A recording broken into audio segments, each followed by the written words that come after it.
แล้วสวัสดีตอนเช้าทุกคนมาเบิ่งกบเบิ่งเขียดเฮาตายแล้วบ่ตายหมดแล้วบ่โอ้ยังอยู่เด้อแต่ว่าซุมเจ้าแนมบ่เห็นบ่เขียดอีโมตัวใดลายตั้งแต่หัวฮอดตีนเดี๋ยวเฮาไปเกลือกบกันเด้อกบตั้งแต่ปีกายแบบว่ามันจำศีลแล้วเฮาก็บ่ได้ทายมันลี่อยู่เนาะบ่ได้ทายมันลี่อยู่เฮาก็เลยว่าอ้าวส่งมันจำศีลเฮาบ่ได้ทาย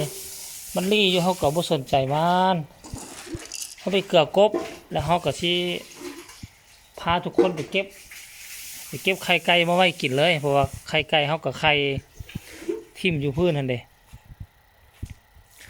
หมักม่วงก็บ่เป็นคือเก่าทุกคนเลย2 ปีแล้วมันโพดมันเหลืออบโ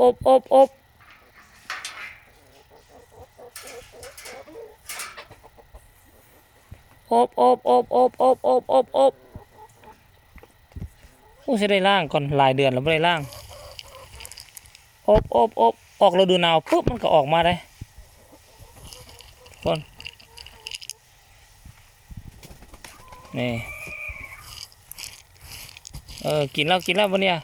โอ้ออกฤดูหนาวแล้วกินเนาะตอนฤดูหนาวเนี่ยมันไม่ยอมกินเลยทุกคนมันก็จำสินลายกับจ้อยอ้ำยาบมึงดูเจนี่ดิปกติเจนี่มันตัวใหญ่ซ้ำก้อนหินจีได้เบื้องนี้แหละหลังจากออกจำศีลว่ามันสิโตซ้ำได้อบเ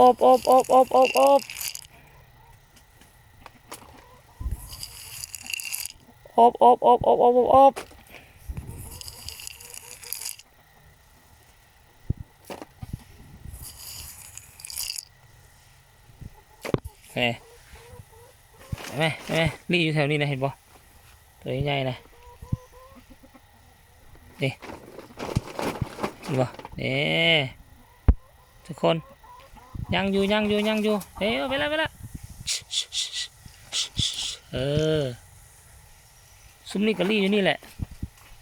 เห็นบ่แม่นหอตำปอมตำแปมเห็นบ่ไปแล้วเห็นบ่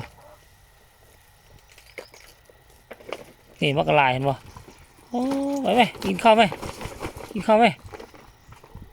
ยังเหลืออยู่เด้มันห้องเลยนะ2-3 มื้อมันห้องแล้วน้องโอ้ไปเลยทุกคนมันห้องแล้วเดี๋ยวชิไปเอาไข่ก่อนนี่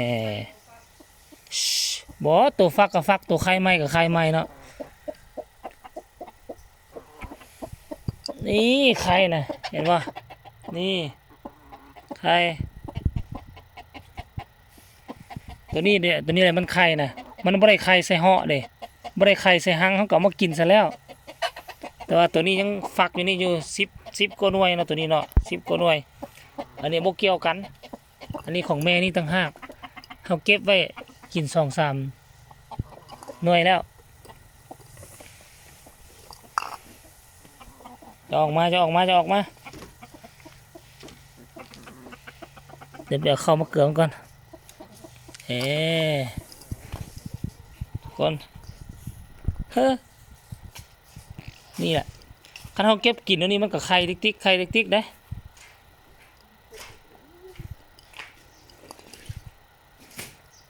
หดอันนี้เนี่ยแม่บอกผักบัวปลูกอยู่ส่วนโซโถจะมีผักบัวนั่นแหละเข้าเมดพอดีเหลือเข้าซ้ำนี่เหลือแต่ซ้ำนี้เหลือไก่ประตูอัตโนมัติกดปุ๊บแล้วก็ออกมาได้อันนี้ไปกูพอใจสิกินอย่างตื้มไปแม่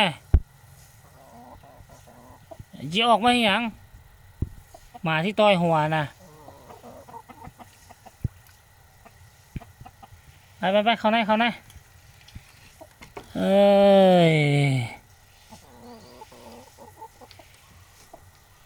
นี่เสียงนกคนเลยนี่เสียงนกเขา เอาไว้สำนี้แหละตอนเช้ามื้อนี้ก็ได้